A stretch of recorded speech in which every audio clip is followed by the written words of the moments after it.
بسم اللہ الرحمن الرحیم۔ السلام علیکم محترم ناظرین۔ ہندوستان میں سومناتھ کا مندر پورے ہندوستان کے لوگوں کا مرکز تھا۔ یہاں پر میلوں سفر طے کر کے لوگ آیا کرتے تھے۔ یہاں پر سونے کے بنے ہوئے بت اور مورتیاں بھی نصب کی ہوئی تھی، اور اس مندر کی خاص بات مورتی کا ایک خاص جادو تھا، جس کی وجہ سے بڑے بڑے لوگ اس کی طرف متوجہ ہوتے تھے۔ کئی سکھ اور عیسائی بھی اپنا مذہب بدل لیا کرتے تھے، اور سومناتھ کا مندر دیکھ کر لوگ ہندو مت کو قبول کر لیتے، وہ خواہ اپنے مذہب پر کتنے ہی پکے ہوں، مگر اس منظر کو دیکھ کر سجدے میں گر پڑتے۔ اس کے اندر اتنا بڑا کرشمہ اور ایسا غیر فطری نشان تھا کہ انسان حیران رہ جاتا۔ اس میں ایک ایسا بڑا بت تھا جو بغیر کسی سہارے کے ہوا میں معلق تھا۔ وہ نہ چھت کے ساتھ لگا ہوا تھا اور نہ زمین پر پڑا ہوا تھا، ایک عجیب و غریب کیفیت کے ساتھ ہوا میں لٹکا رہتا تھا۔ لوگ جب وہاں پر آتے تو اس کو دیکھ کر حیران زدہ ہو جاتے۔ پھر ہندو پنڈت خوب کمائی کیا کرتے تھے کہ اس خاص بت کے لیے پیسے دو اور ہیرے جواہرات اس پر چڑھاؤ تو تمہاری تمام مشکلات حل ہو جائیں گی، تمہارے مسائل ختم ہو جائیں گے۔ یہ ایک بہت بڑا دیو ہیکل بت تھا جس کا پیٹ بہت بڑا تھا۔ اس کے منہ کے ذریعے سے ہیرے جواہرات اس کے پیٹ میں ڈالے جاتے تھے۔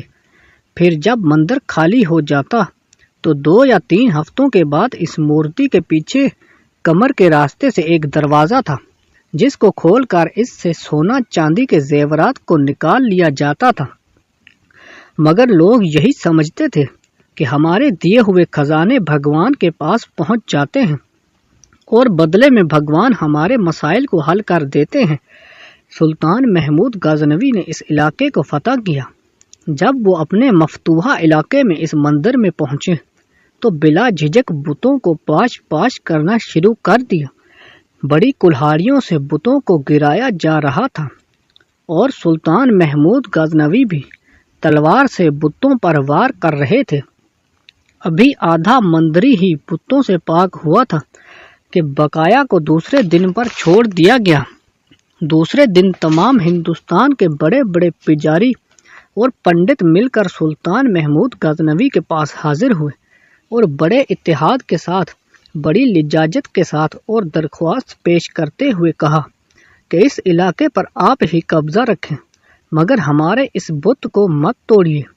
اس کے بدلے میں ہم آپ کو پورے ہندوستان کی دولت دینے پر آمادہ ہیں۔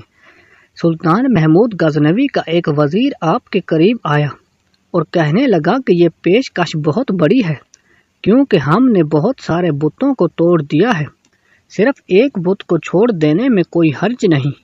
آپ اس پر ضرور غور کیجیے، کیونکہ جو مال و دولت آپ کو ملے گا اس سے ہمارے دین اسلام کی حکومت بہت آسانی سے مستحکم ہو جائے گی۔ سلطان محمود غزنوی نے انہی ہندو پنڈتوں کو کوئی جواب نہ دیا اور دوسرے دن اپنے ساتھ ماہر طبیعیات یعنی ماہر سائنسدان البیرونی کو لے کر مندر میں پہنچے، کیونکہ آپ اس معمے کو حل کرنا چاہتے تھے۔ جب آپ وہاں تشریف لے گئے تو بت کو چاروں طرف سے گھوم کر دیکھا۔ کوئی پتلی چیز یا کوئی بھاری چیز یا کوئی معمولی سا سہارا بھی نظر نہ آیا جس پر بت کو ٹھہرایا گیا ہو یا جس کے ذریعے سے بت کو ہوا میں لٹکایا گیا ہو۔ سلطان بہت حیران ہوئے اور البیرونی کو ذمہ لگایا کہ آپ اس کا معائنہ کریں اور اس کی وجہ ڈھونڈیں کہ اس بت کو ہوا میں کس طرح ٹھہرایا گیا ہے۔ عجیب و غریب سماں بن چکا تھا۔ بہت سارے وزیر اور سلطان محمود غزنوی بھی وہاں بیٹھ کر دیکھ رہے تھے کہ آخر اس کی وجہ کیا ہو سکتی ہے۔ البیرونی بھی پکے سچے مسلمان تھے۔ انہوں نے بڑے غور و خوض سے بت کو دیکھنا شروع کیا، قریب جا کر بت کو چھو کر بھی دیکھا اور چاروں طرف سے باغور دیکھتے بھی رہے۔ آخرکار ان کی سمجھ میں یہ راز آ ہی گیا، اور وہ بڑی فاتحانہ مسکراہٹ لے کر بادشاہ کے سامنے حاضر ہوئے اور بڑے ہی ادب سے عرض کیا، حضور، اس بت کے دائیں جانب دیوار کے اوپر والی اینٹیں اگر نکال دی جائیں تو آپ کے سامنے اس کا معمہ حل ہو جائے گا۔ سلطان جو کافی دیر سے تحقیق ہوتے ہوئے دیکھ رہا تھا، وہ گہری سوچ میں پڑ گیا اور اپنے ایک وزیر کو حکم دیا کہ جن اینٹوں کی طرف البیرونی نے اشارہ کیا ہے وہ فوراً نکال دی جائیں۔ جیسے ہی اینٹیں نکلی تو بت کا راز فاش ہو گیا، کیونکہ دائیں طرف والی دیوار سے اینٹیں نکالی گئیں تو بت دائیں جانب سے زمین کی طرف جھک گیا۔ ابھی وہ زمین پر گرا نہیں تھا، مگر اس کی ایک طرف بالکل نیچے کی طرف جھک گئی تھی۔ یہ چیز پہلے سے بھی زیادہ حیران کن تھی کہ اینٹوں کا بت سے کیا تعلق ہے۔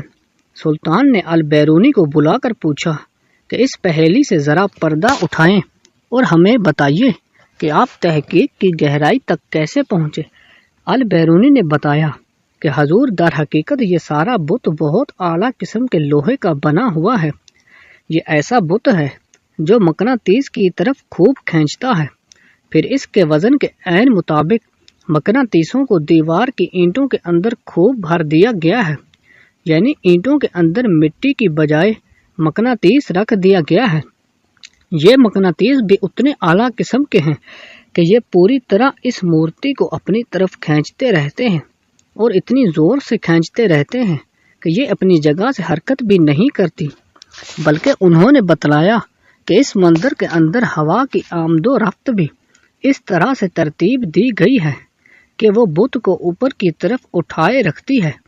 اس تحقیق سے معلوم ہو گیا کہ وہ کون سی تکنیک تھی جس کے ذریعے جادو دکھا کر ہندوستان کے ہزاروں لوگوں کو گمراہ کیا گیا اور ان کو باطل کی گہرائیوں میں ڈال دیا گیا۔ سلطان محمود غزنوی نے اس بت کو توڑ دینے کا حکم دیا اور بڑے بڑے طاقتور سپاہیوں کا ذمہ لگایا کہ وہ اپنی پوری قوت کے ساتھ اس بت کو ٹکڑے ٹکڑے کر دے، حتیٰ کہ اس کا نام و نشان بھی ختم ہو جائے۔ یوں محمود غزنوی نے اپنی عقل مندی سے اتنے بڑے راز سے پردہ اٹھایا۔ اگر آپ کو میری یہ ویڈیو اچھی لگی تو لائک اور کمنٹ کر دیجئے اور چینل کو سبسکرائب کرنا مت بھولیے۔ ملتے ہیں نیکسٹ ویڈیو میں، تب تک کے لیے اللہ حافظ۔